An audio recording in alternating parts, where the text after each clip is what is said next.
We got a little different treat here for you this morning. I know this summer we've been having a lot of different folks and guests coming in, and we are blessed this morning to have another one of our guests, brothers and sisters in Christ with us doing the work of the Lord where they're at, where God has placed them.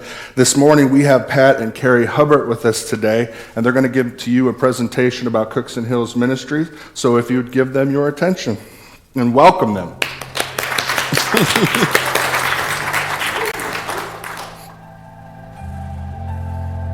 I'm Heath Hostetler, the Executive Director of Cookson Hills. Cookson is on 1,000 acres in northeast Oklahoma. We're east of Tulsa, about 45 minutes. We've got 12 residential houses. We have a dining hall, a brand new school facility as well. We accept children from the ages of 5 to 17. Our school is from first grade to 12th grades. Cookson Hills is both a children's home and a school. We provide a home, school, and therapeutic services for children who are at risk. And every kid that comes to Cookson is placed in a home with a family. They've got a mom and a dad and the other brothers and sisters that are living with them, and this is going to be home base for them for their time here. The common element that all the kids have, though, is for the most part, their families have fallen apart, and so they're at risk, not just because they're rebellious kids, but because they've suffered traumatic experiences. Their family doesn't have the family system isn't in a healthy place where they can actually help to raise the kids, so it's pretty difficult. My story has come full circle. I grew up here as a child and then came back to be the executive director. I came back because I wanted to give back, but I also came back because I understood the struggle that these kids are going to face. It is a very difficult road to have your family fall apart, really be facing life on your own as a teenager, and to make good decisions that are going to move you forward in life. My hope is that all the kids that live here would be productive human beings, but also that they know their Father in heaven. That's really difficult, though, when your Father on this earth is the one that let you down. We are basically stepping in where the family broke down. And as good as we might be at what we do, we are a very distant second to a family doing what God made a family to do. Our school is different because it's built specifically to work with children who've suffered traumatic experiences. So a lot of times that will manifest itself in bad grades or rebellion or all kinds of behavior. Our trauma-informed care model influences everything we do. Our class sizes are smaller, so kids get more one-on-one interaction. We truly focus on working with the whole student and not just what they need educationally, but what they need to help them succeed in all areas of their life as they grow. Plus, all of our classes are based on a Christian worldview. So we're able to express the hope that we have and try to give that hope to our students. The best part about what I do is getting to see families and students' lives take a different trajectory than the path they were on before. Watching and being present in all of those, the ups and the downs, is so incredible to see, and to watch kids that they're the first one that ever got their high school diploma in their family. I mean, the kids are by far the best part about being here. In the therapeutic portion of our ministry, what we'll do is each kid is assigned a counselor. They'll have weekly counseling sessions, but also if their family is willing, we will provide an opportunity for them to be in counseling together as a family. So they're going to be working on a lot of their relational issues and the pain points as time goes by. The other thing that we do on the therapy front is that we have an equine program, and we incorporate horses into that therapeutic portion. We always say that horses don't lie. They very much read your behavior and respond. So if something's not right, you're going to know by the way the horse is interacting with you, and it just very naturally opens up all kinds of opportunities to talk through issues. The therapeutic part of our ministry is important because people who've suffered traumatic events in life need a place to process and to heal and kind of work through that and grow. It's very rewarding to see children who go from a place of being lost and aimless in life to begin to get clarity about what they want to do, who they are, and begin to connect the dots and make really good decisions for themselves. The challenge of our work is it's a long work. I mean, the real fruit of our work comes 10 and 20 years down the road. So we're a long work, is what we like to say. You gotta be really patient and very consistent. When we care about orphans and widows, we're aligning ourselves with the priorities of God. I think that family is God's primary tool for accomplishing his purposes on this earth. when that family unit breaks down, it begins to just destroy everything falls apart. So our hope is to get families back together to move forward well. And if that's not going to happen, we're going to work with the kids. Sometimes they leave on good terms and sometimes it's not. But almost always they're going to look back on their time at Cookson Hills, and here's what they're going to know. I was loved, I was cared for, and these people respected me.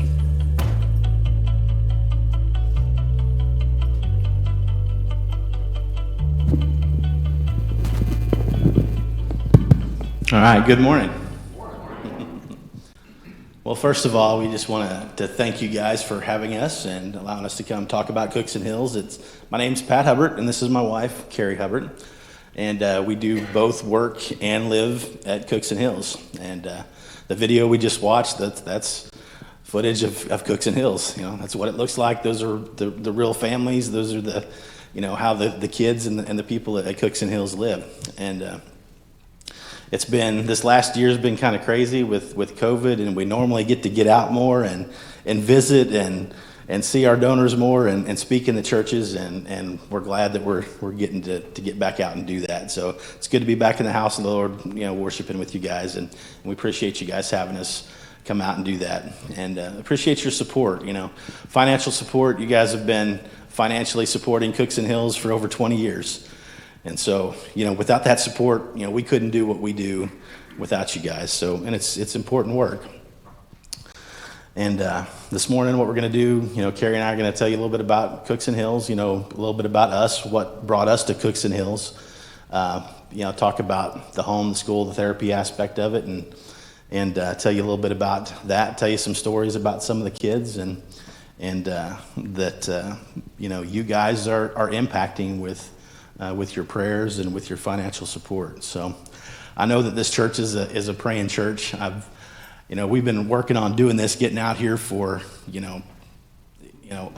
not quite a year, but probably over 6 months since the end of last year, when, Brother Lloyd called and asked about somebody coming. And of course that was right during COVID, and, we couldn't really travel at that time, but we've been talking back and forth on the phone throughout this time, and one of the first things he did was pray for us over the phone. So that's super important, those prayers. So we appreciate those prayers. But tell you a little bit about us. We've been at Cookson Hills for about 2 years.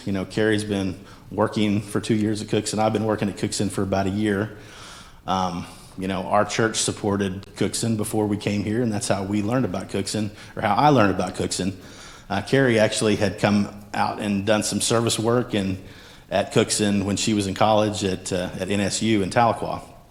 And so she kind of introduced me to that, and I was serving on the church board at the time, and we thought, hey, let's go check it out. And we both just fell in love with the place again and thought this is a place we need to serve. But we're gonna kind of go back and forth here, and I'm gonna speak, she's gonna speak, and go back and forth. So I'm gonna let her speak a little bit about why she's at Cookson Hills and what she does.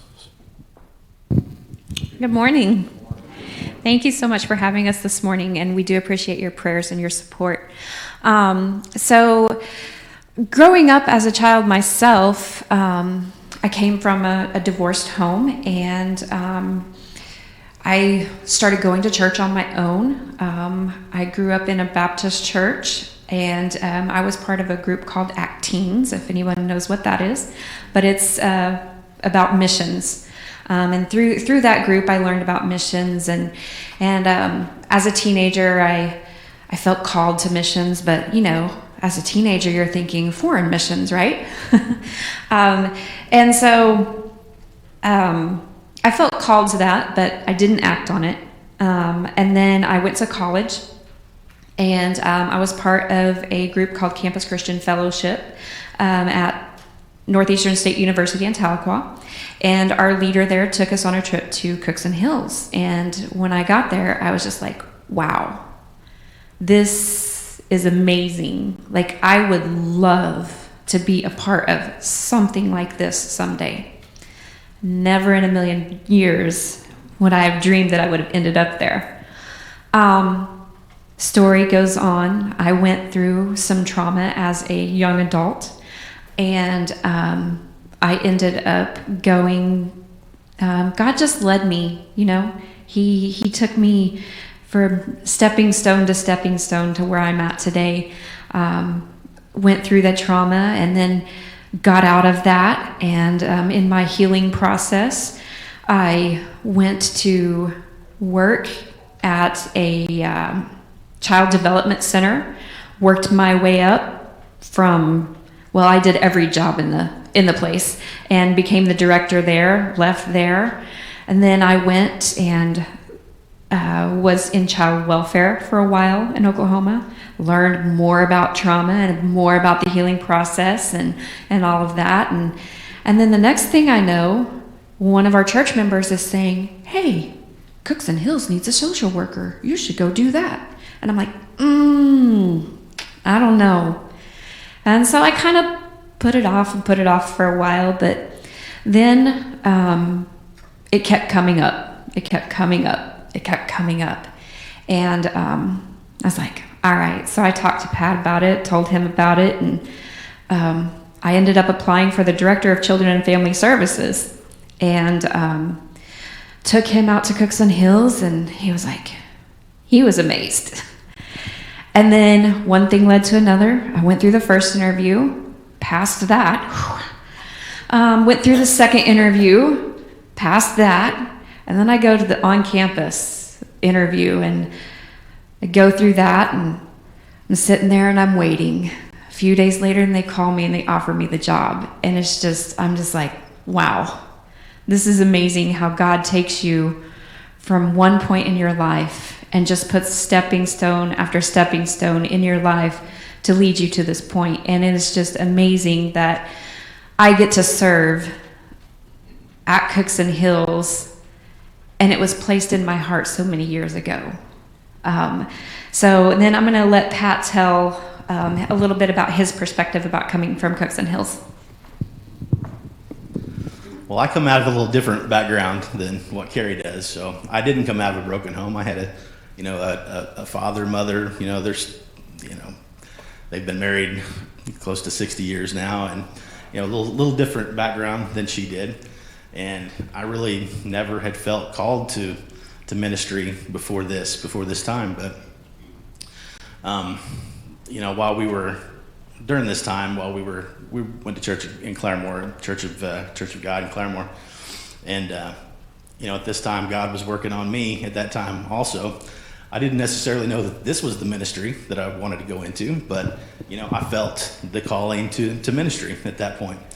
And we were leading worship, we were teaching Sunday school classes, we were super involved in everything going on. And so I said, okay, God, whatever you have planned for me, then I'll do it. So didn't realize that this is what it would be, come to Cookson Hills. So and I'm not sure that will be the end road. So I'm still open at this point to what God's leading me to do. So right now we're happy, we're fulfilled, finding lots of purpose in serving at Cookson Hills. And this might be the final stop, I don't know. So we love what we do, and we're going to stay here as long as God leads us to be here. So we do two totally different jobs. We're in totally different areas. So we both work for Cookson, but Kerry is more in the weeds with the kids and things. So what she does as Director of Children and Family Services is she basically manages all the house parents, and she manages the social workers. So she's over that whole children's world, and she'll talk a little more about that, about the trauma-informed care and what kind of kids that we have come to Cookson. And so we'll share more with that, but she's on that side of it. But I'm more on the front side where I'm talking to churches, and I'm dealing with donors and churches and businesses and things. So I get to see a whole other part of the ministry from where I'm at. So, but it's complementary. I think it's something good that we can share from both perspectives of it. So we'll move on here. This is that little dot on the screen. That's where we are in Oklahoma. So we're in a little town called Kansas, Oklahoma. So we already got a connection right there. We got Kansas. So I kind of joke about it. So we live in Kansas, Oklahoma, next to the Illinois River. We're on the edge of Delaware County. So we're multi-state in Oklahoma. So exactly. So that's where we are. And we would love to have, anybody that ever wants to come visit Cookson and take a tour of the property. we always love to have you come out. Again, with this last year with COVID, we didn't get a lot of visitors coming out, and intentionally we couldn't. We're kind of in a bubble out there. We're on 1,000 acres. We use about 100 acres of it, but we have 1,000 acres. But we just, we had to kind of shut it down with COVID. But now, we welcome visitors to come out, and I would gladly give anybody a tour that wants to come out and visit Cookson Hills. All right, so this is our mission. Cookson Hills, we provide homeschool and therapy for kids who are at risk. So as we go through this presentation, we're going to talk a little bit about each of these sections, the home, the school, and the therapy aspect of it. And I'm going to have kind of Kerry start out. The home side of it's kind of her wheelhouse and where she lives. So I'm going to let her talk about the home aspect of it. So, Pat didn't mention, but all of our kids who are placed in our home are privately placed. We do not take any state custody kids or anything like that. We are privately funded, and so we don't take any state-placed kids. We only take private placements, and then that way we're able to teach from a Christian worldview, and we're able to pray in our homes, and we're able to go to church, and we're able to meet these kids where they're at and introduce them to Jesus. So that's very important for what we do. And like Pat said, we do provide homeschool and therapy for kids who are at risk. And so you might be asking, well, what does at risk mean? At risk can mean various of different things. Did I just lose it? No. No? Okay. They come from different backgrounds. Some of them come from homes where they have suffered abuse, physical, sexual, emotional, verbal abuse. Some of them come from homes where they've been neglected. They sit in their room all day and they play video games, and then they don't go to school, and they just kind of do whatever they want to do because their parent is doing what they need to do to provide for them or doing their own thing. A lot of our kiddos suffer from trauma. I would say probably 98% or more of our kiddos have had some type of trauma in their life. Some of them come from homes where maybe a grandparent or an aunt or uncle is taking care of them because the parent is absent. And so it makes it really difficult for grandmas and grandpas to be grandmas and grandpas and to raise another generation of kids. So we take that responsibility on for them and give them back the gift of being grandma and grandpa. Let's see. Some of them come from just failed adoptions. Whenever a kid is adopted into a home, they really struggle to adjust and to become part of the family.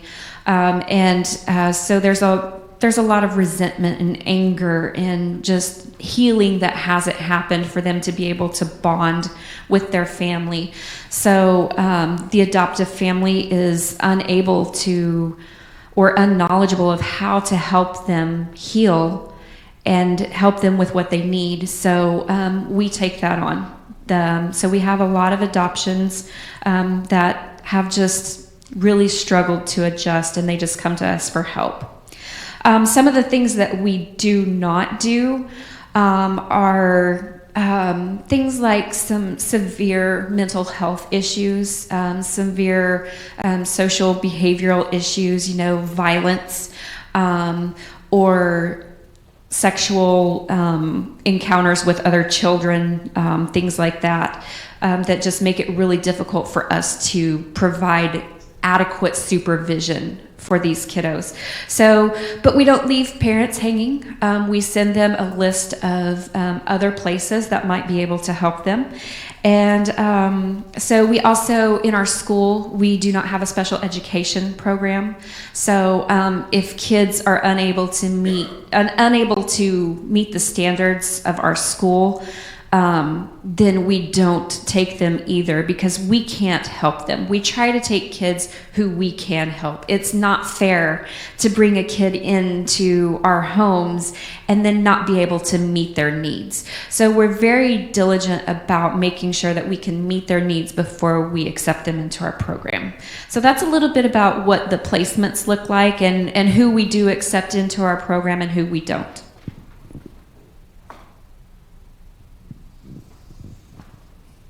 All right, so the home.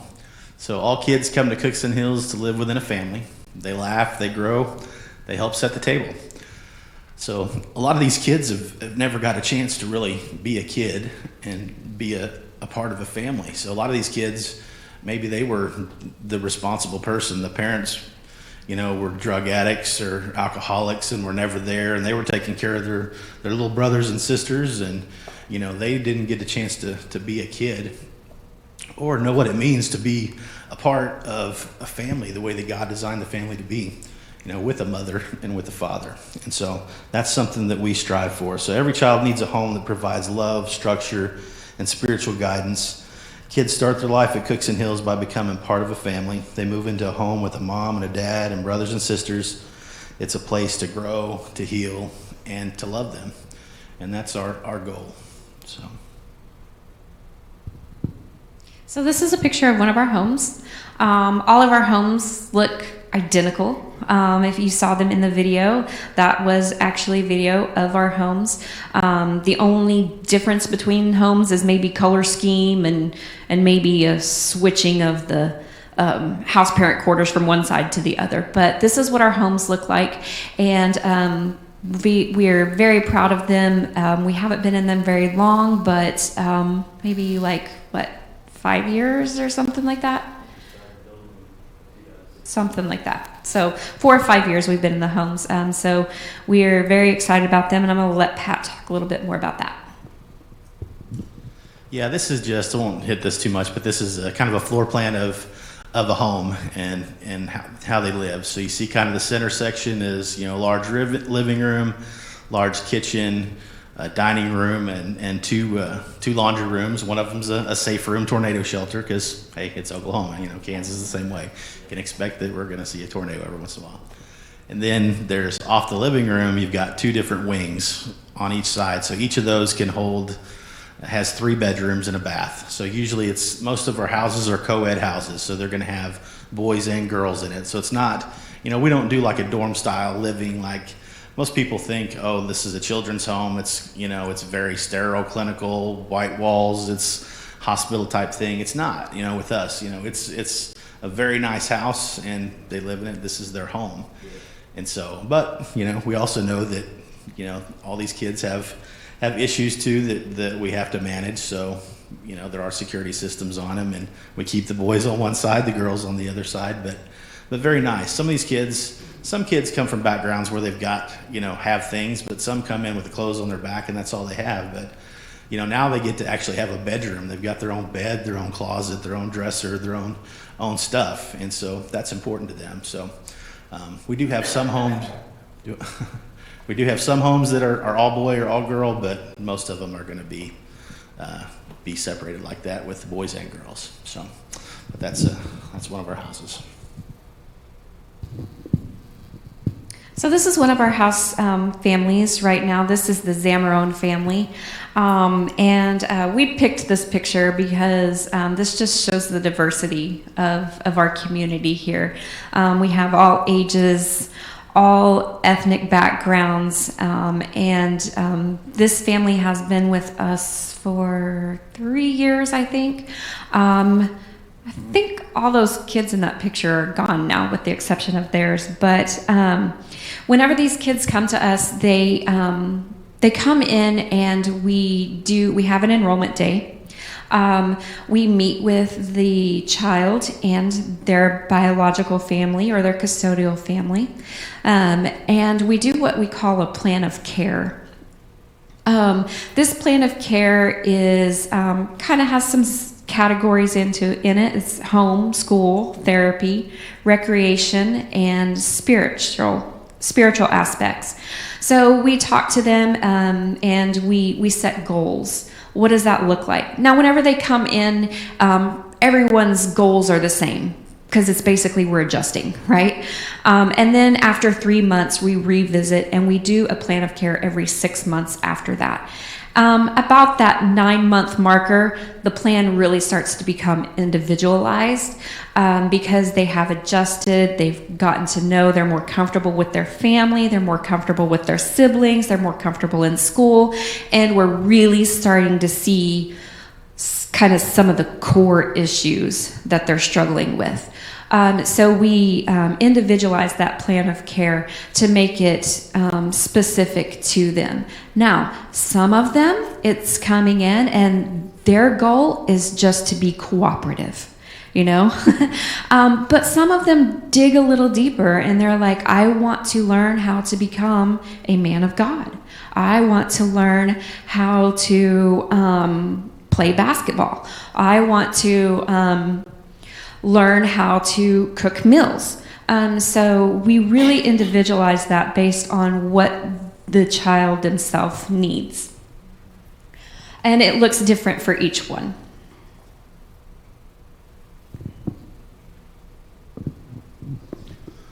All right. And one of the things we want our kids to know is that they're loved, and that not just by their earthly father, but by their heavenly Father. So, we want to make sure that God's relentless love for these kids is revealed through family life at Cookson. And that's something that they don't really have a concept of coming into Cookson. Some of them don't understand love at all, but what a relentless love is, God loving somebody relentlessly, and having people that won't give up on you. So, and that's what that is, relentless. God's love is relentless. God's determined to love you and refuses to give up on you. Amen. So relentless is someone who's relentless, is determined to do something and refuses to give up, even if what they are doing is unpleasant. And sometimes it is, sometimes it's unpleasant, It looks like, hey, this is a great purposeful field to go into. It is, but sometimes it's unpleasant. It's not fun. But, Psalms 23:6 says, surely your goodness and unfailing love will pursue me all the days of my life. So, God doesn't start loving us after we choose him. God doesn't love us only when we're acting lovable, right? If that's the case, probably none of us would be loved by God all the time, because I guarantee all of us in here can be unlovable sometimes. I know I can. Exactly. So, it says all the days of my life. So that means God loved me before I ever knew him. He loved me first, refuses to give up on me. And so we want our kids to know that too, that God loves them and that he refuses to give up on them. All right, it's me still. All right. So this is Eric. I want to tell you a little bit of a story about Eric. This is, Eric's the one on the right. So Eric and Bolton. So Bolton was also a student at Cookson Hills. So they're from Uganda, and by way of Los Angeles. So they came here. I think Eric was 12 when he came to Cookson. He just graduated this last year. He was one of our graduating seniors. But this is a picture of him when him and his brother first got here to Cookson Hills. And Bolton graduated a couple years ago, and he's going to college in Tulsa now, and he wants to be a pharmacist. So he's doing real well. And but a little bit about the two of them. They came here when they were 12. Parents divorced. Their mother still lives in Uganda, and dad lives in Los Angeles. So they came out here to live with dad in Los Angeles. So they lived in LA for 9 months with him, and he never put him in school, didn't enroll him in school. And somehow, I'm not sure how he found out about Cookson Hills, but I think they didn't put him in school because he just didn't like the values of where they were at and didn't want him going to school there. But little Ugandan culture is a little different than the U.S. culture as well, the Western culture. But so they got on a plane, came out here to visit Cookson Hills, which his intention was to leave them with Cookson Hills. They did not know that. So at the time, so within a few hours, Dad was gone on an airplane and out of there, and they were at Cookson Hills. So. But great kids, both of them. I mean, just great work ethic. But But Eric has struggled a lot with a couple of things. He's struggled a lot with these two words, basically with the concept of love and the concept of family. So their house parents, they were in the Zamron house, which we showed you the picture of the Zamrons, and Eric was in that picture as well. But he was in the Zamron house, I think, the last 3 years, because he was one of the first kids that the Zamrons got when they came. And shortly after they got here, Jorge was telling me about an encounter where they were sitting on the front porch. It was after dark, and they were just talking. And he didn't really remember what it was that had him upset, but Eric was upset about something, and he basically told him that, everybody leaves me after 2 years. It's like it was that 2-year mark, and he had been with another family at Cookson, and I'm not sure what happened with that family, if they had moved on for some reason or things got moved around. He got moved to this house, but Eric, had an issue with that family issue. So about every 2 years they leave me. Everybody leaves me, and of course, Jorge doesn't know what to say. He's like, well, I can't promise that won't happen, but that's kind of a typical thing, that kids have issues with trust and with family and with the concept of love. And so that kind of began the journey of Eric kind of learning to be a part of a family. And Jorge and Amanda are great, great people, and they've done a great job showing Eric love, but it's taken a long time to gain trust with him. And we're going to show you a picture here in a few minutes about how Eric considers family. But this word love, Amanda, his mother, they've got a really good bond. Eric and Amanda have a good mother-son bond. They're very close. And for the first 2 years that they were in the house, every day Amanda would tell him, "Hey, I love you, have a great day," whatever. And Eric would be like, "Okay, yeah, thanks, bye." But Eric's not a huggy, feely, tell you I love you kind of kid, but and he's never had people around him to teach him that. But they've been so faithful in loving this kid and teaching him about Christ and the love of Christ. But just recently, I'm talking he's been here 5 years, and within the last couple of months, for the first time, it was just a normal school day. They were leaving, and she's like, "Hey, bud, love you, see you later." And he's like, "Hey, I love you, Mom." Praise the Lord. Exactly. So, and that was the first time. Now, since then, it's, "Hey, I love you," hugs. It's just breaking that barrier of love and becoming a part of a family. So Eric is there on the right and his brother's on the left, and that's what they looked like when they came to Cookson. And this is Eric and Bolton today. Eric is on the left and Bolton is on the right in this picture.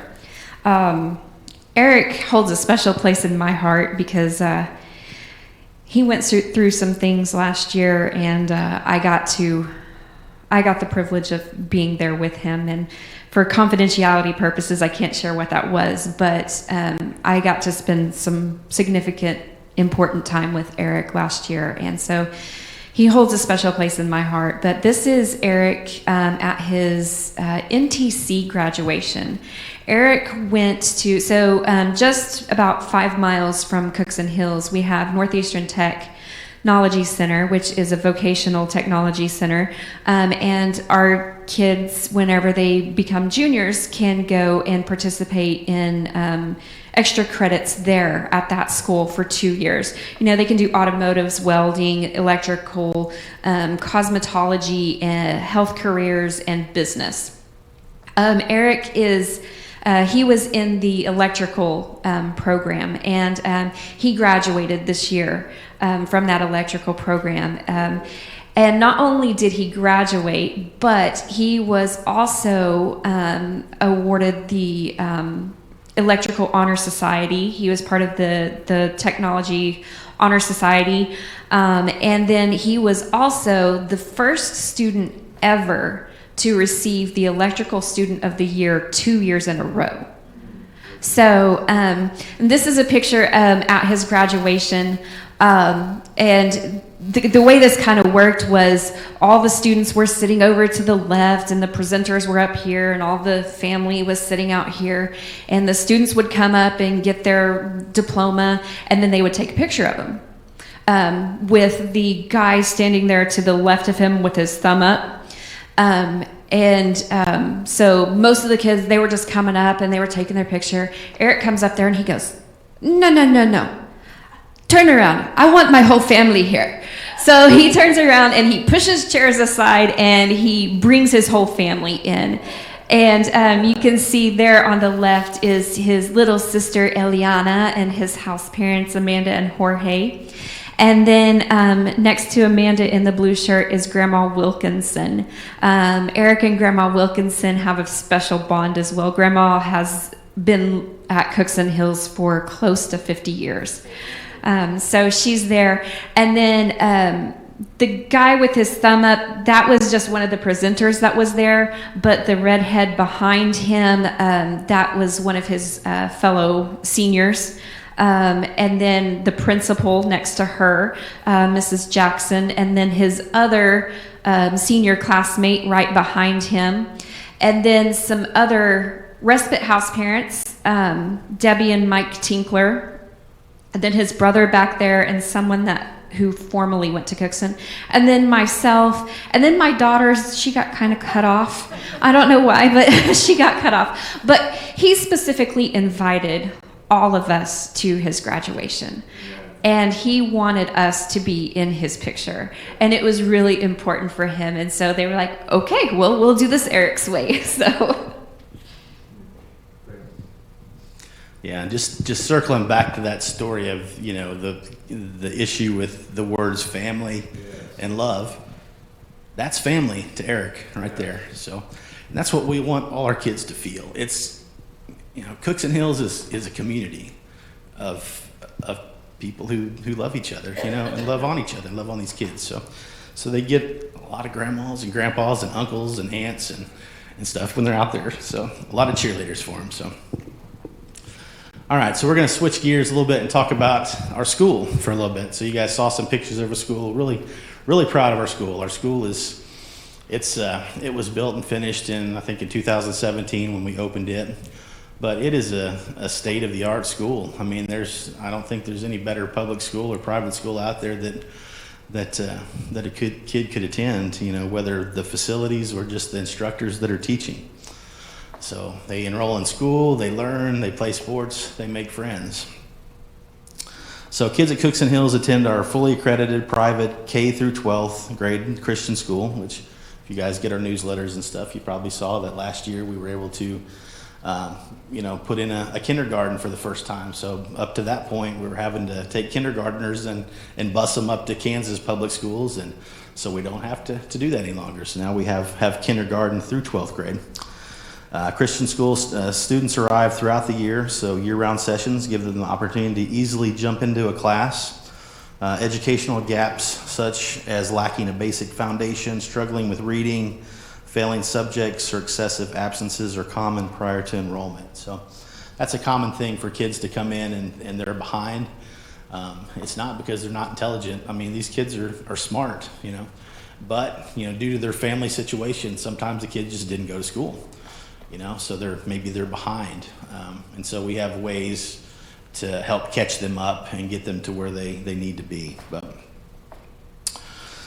So we adjust for these challenges on an individual basis, and we offer opportunities for credit recovery, earning college credit, and partnering with local tech sites for vocational training. So like NTC. So that's, we just recently, made that partnership with, it's basically VOTEC. When I was in school, we called it VOTEC. We went to VOTEC. So Eric, 2 years ago, Eric was the first one of our kids to ever go to VOTEC. He was the first one to graduate. Yeah. And then, but I think he was the first to attend too, wasn't he? Okay, so I'm wrong. That happens a lot, but he was the first one to graduate. Then last year we had two. Our daughter went to VOTEC as well. And then this coming year, we've got 6.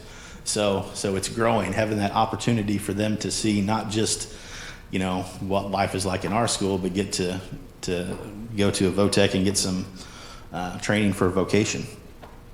And from what I understand, we're lacking in those right now. A lot of people go to college, but we're lacking in the trades. We need electricians and plumbers and things. So we're encouraging those who feel like that's their gift and they want to do that. So our school staff focuses on educating students academically, spiritually, and socially in a trauma-informed environment, and integrates a biblical worldview into all content areas, which is important. I'm going to talk about that a little bit more here in a minute, but all those things are important.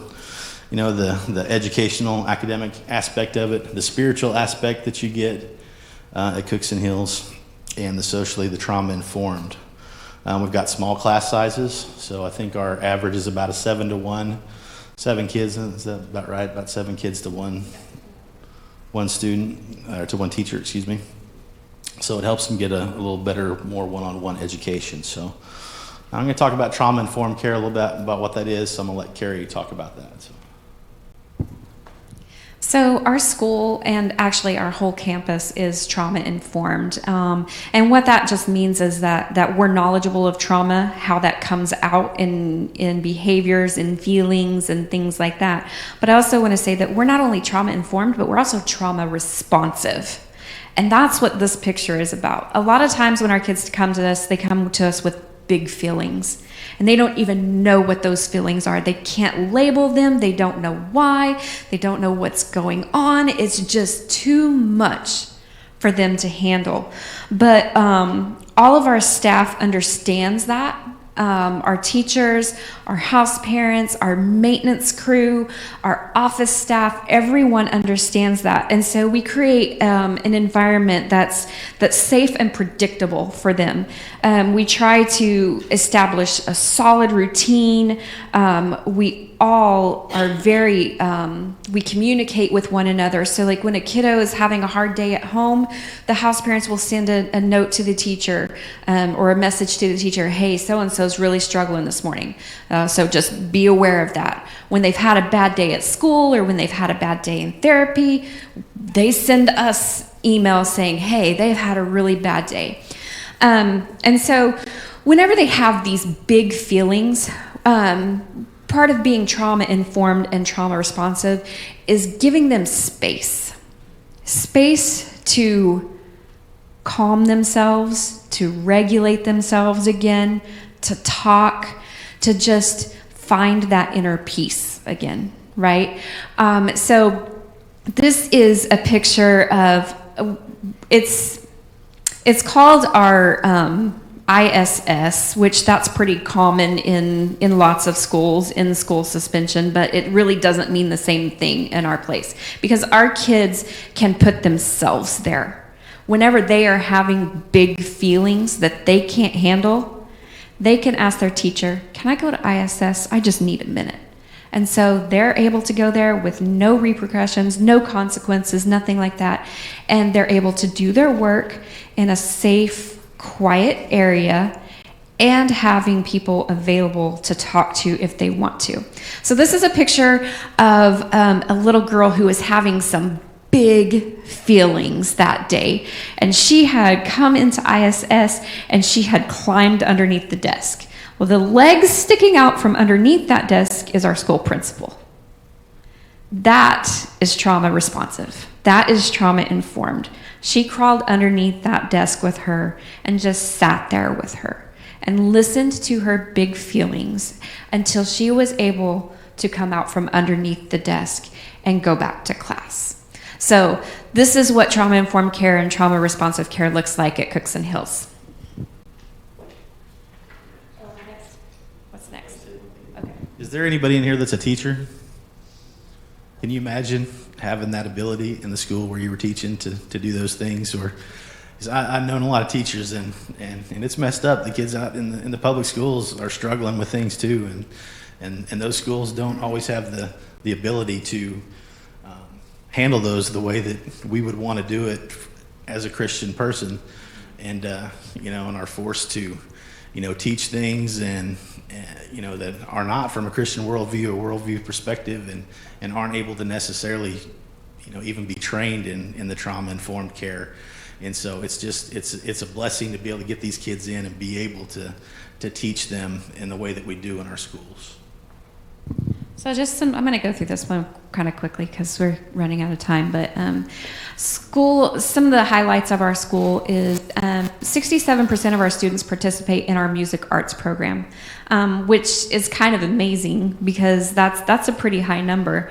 Granted, we are a small school, but that's still a pretty high number. So they're able to participate in the vocal ensemble. They're able to participate in band, and then we also have percussion as well. So our kids really enjoy that, and they're dedicated to it.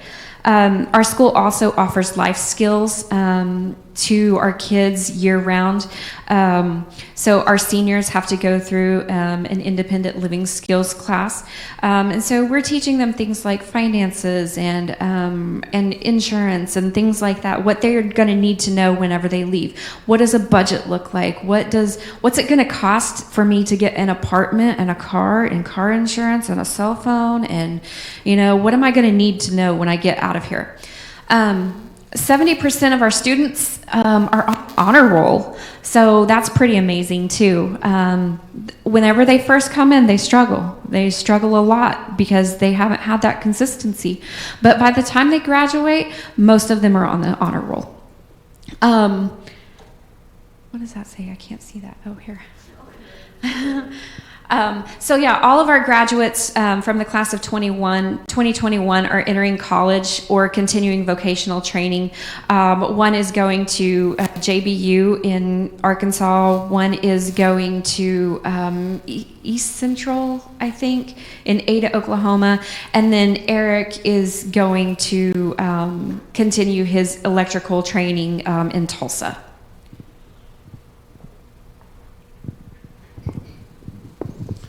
All right, so I'll talk a little bit about educating the students spiritually. So all of our kids get a quality education taught from a Christian worldview, and they're also taught Bible classes in school, not just the homes. I mean, in the homes, our kids, they have devotionals several times a week, just depends on the houses. Some of the house parents have devotionals every night, some of them will have them a few times a week, but one of the great things is we actually get to teach Bible in our high schools. This is a picture of our Bible teacher. So we have, Josh Curry, he teaches our Bible class, and then we have Dr. Green, who's our science teacher. When they get to be, I think a senior is when they take the Christian worldview class. So, so it's basically a Christian worldview class. I want to read a quote from Josh here. A lot of times being the Bible teacher means you have to push past the eye rolls and arguments. You have to remember where the students are coming from and respect it. You get a lot of dozing, irritated students. The shields are up student, if you will. It can be pretty defeating if you let it. But I've seen some amazing things happen in my classroom. I've watched as an obstinate, you can't make me young man turn into an active participant. I've witnessed a girl who slept every day one school year be the leader the next. I've seen students challenge one another, heard some amazing testimonies of faith, enjoyed a lot of laughter, and wept through a lot of pain. In here, we don't just talk about the Bible, we wrestle with it. And that's something that, we should all be doing. We should all be wrestling with the Bible. It's a common thing with the Jewish culture, and the rabbis teaching the students to wrestle with the scriptures. The picture of wrestling with the text comes from the patriarch Jacob in Genesis 32, who wrestled with God, and as such is tied into the meaning of the name of Israel. So there's actually a kind of neat little website. It's kind of like a blog by Alan Gilman's his name, but he's a Jewish believer and a teacher. It's called Torah Bites if anybody ever wants to check it out. But he writes here, while seemingly the concept of a mere human wrestling with God would be preposterous, but indeed it took place. Jacob knew there was something important to be gained, a blessing that he would not let go of until he had it. For all of Jacob's faults, he had a deep sense of the important things of life, and Jacob's tenacity was commended by God with a blessing. So it's important to wrestle with that. And it's important. I know a lot of kids are never taught Bible. They get some, maybe, imagine you get you get a Bible lesson once a week if you come to church. If you're a kid that gets to go to church or gets taken to church and gets that, maybe they get some in their home, but to actually get that on a daily basis, get taught Bible, get that word, faith comes from hearing, hearing from the Word of God, right?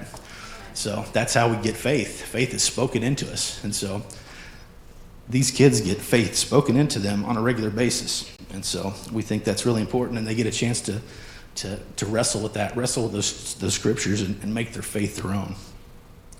So what we do at Cookson is hard. What we ask the kids to do at Cookson is hard, but there's a lot of wrestling with God that happens at Cookson. So, but it's worth it. It's important, and there's a blessing to be had by wrestling with the scriptures with these kids.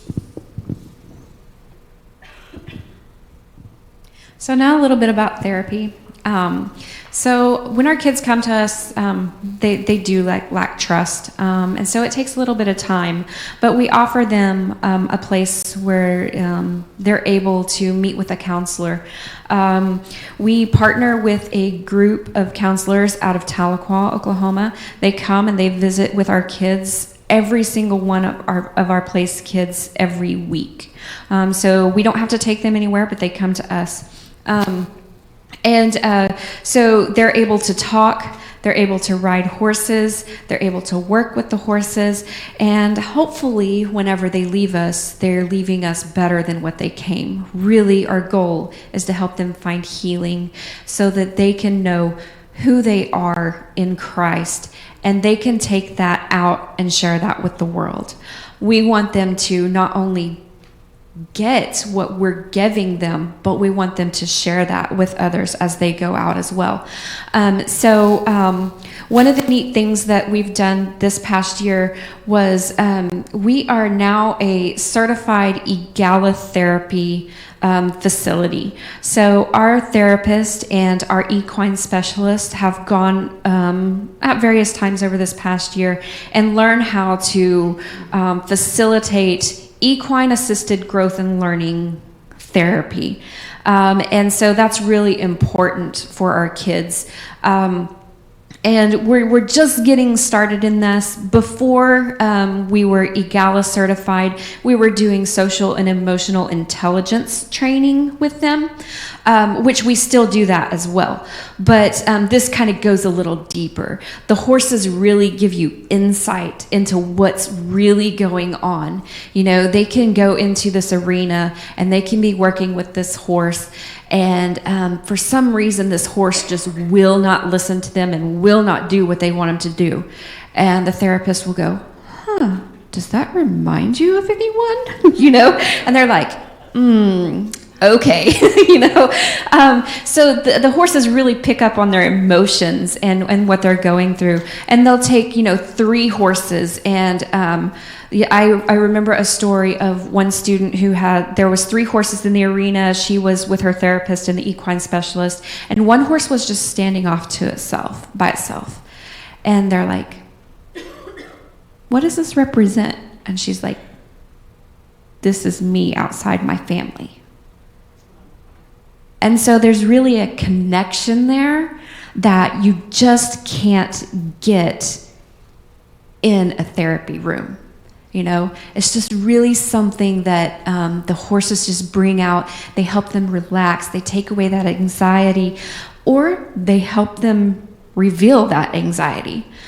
So it's really important. And we also do social emotional intelligence where, sometimes if a house family is struggling with a kiddo or they're just struggling to bond all together, the house family will go down and they'll start to see the dynamics. Our basketball teams, our cross-country teams go, and we find out who the leaders are, who the followers are, who's just kind of standing around doing nothing. And then we do it for team building too. And then we also use our horses to teach horsemanship, to give them some responsibility to taking care of one of God's creations. So our horses play a very important part of our therapy and our home and our school here at Cookson Hills. So. All right, so that's a little bit about what we do at Cookson Hills of the home, school, and therapy. If you're wanting to know other ways that you guys can partner with us, I know we've got people watching at home, so those who are watching at home on the live stream. We appreciate you. We thank you. We know that you guys have supported us financially for many years, and we appreciate that. Hope that continues to happen. But there's 3 ways that we always talk about supporting Cookson Hills. The first way is, of course, to pray. So again, I know that you guys are a praying church, and we appreciate that, so continue that. So I had, when I first got on campus, one of the house parents told me right off the bat, he's like, hey, there's a spiritual battle going on here in this place for the souls of these children. And it's true. I've seen it. I've experienced it. We see it every day. So prayer is extremely important for us. So continue to pray. Promote. Tell people about Cookson. We'll find that a lot of people that hear about Cookson, the story, the work that we're doing, it's like, hey, I've never heard about this. I didn't know this even existed. And we get, I call them, our Cookson ambassadors, or our Cookson kind of cheerleaders, but usually within churches we get a few people that are just passionate about Cookson, and just go tell people about it. Connect with us on Facebook and Instagram. Share our stories when we put them out there, so that your group of friends and people on social media can find out about Cookson. You just never know where support's going to come from. And so we also have a website. Check us out, www.cooksonhills.org. And that's got a lot of information. There's a link on there to our stories. We've got just story upon story about these kids, and how what you guys are doing by providing support. That's why we can do what we can do.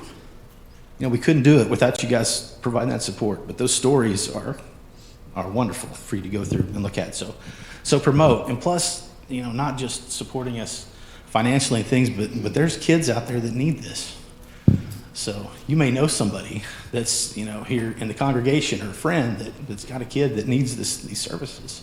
So tell them about it. That's part of what we do. We want to help kids. So tell them about it. So then the last thing is provide. So provide is what we talked about. Financial support. Needs drives on our website. There's also a page for needs list. So a lot of supporters will go on there, see what we need. School's coming up. Our school is year round, so we have about a 5-week break in the summertime. So we got out on June 4th, and now we're starting again on July 14th. So none of our kids have to buy school supplies or any of that stuff, backpacks. That stuff that we provide for them. Through our supporters helping us do that. So there's needs lists on there. So it's a great time to do a needs drive for supplies. Also volunteers. A lot of what we do, we've got a 4-man maintenance team to take care of all this property. So we've got a lot of buildings, we've got a lot of land, a lot of stuff to take care of. We got some full-time people, but we count on churches to send volunteer groups to help do some of that work as well.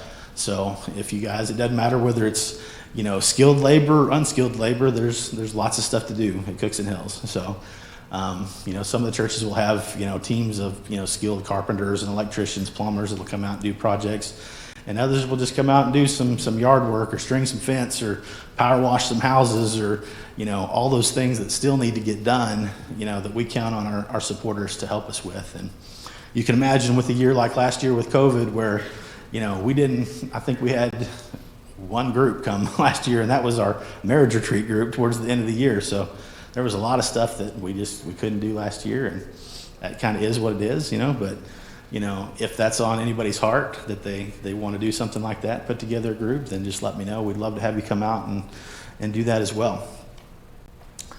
So last slide here is just our contact information for those at home, or we'll be glad to answer some questions here. And then when after service is over, we'll be out in the foyer as well. We've got some little cards you can fill out too if you want more information, or if you want to sign up for to be one of our Cookson Hills Insiders, where we'll send you information monthly, our newsletters and that kind of stuff, get our emails and things, then see us out there and get some information.